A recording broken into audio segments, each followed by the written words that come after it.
যমুনা নদীর পূর্ব পারে কোনো আশ্রয় কেন্দ্র স্থাপন করার কোনো পরিকল্পনা সরকারের আছে কিনা মাননীয় মন্ত্রী বলবেন কি?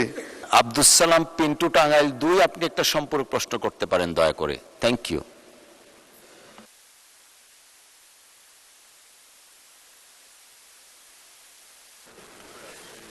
মাননীয় স্পিকার, আপনাকে ধন্যবাদ।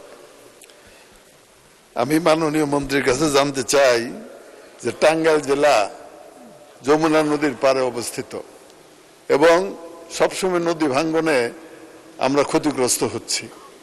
তো আমি মাননীয় মন্ত্রীর কাছে জানতে চাই যে বন্যা ও নদী ভাঙ্গন এলাকায় বন্যা আশ্রয় কেন্দ্র স্থাপন করা হয়, আমাদের এই যমুনা নদীর পূর্ব পারে কোনো আশ্রয় কেন্দ্র স্থাপন করার কোনো পরিকল্পনা সরকারের আছে কিনা মাননীয় মন্ত্রী বলবেন কি?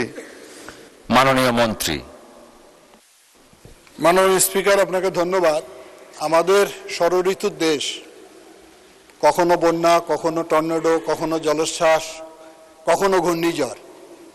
যখন এই ধরনের দুর্যোগ সংগঠিত হয় তাদের আশ্রয়ের জন্য আমরা দুই ধরনের আশ্রয় কেন্দ্র করে থাকি।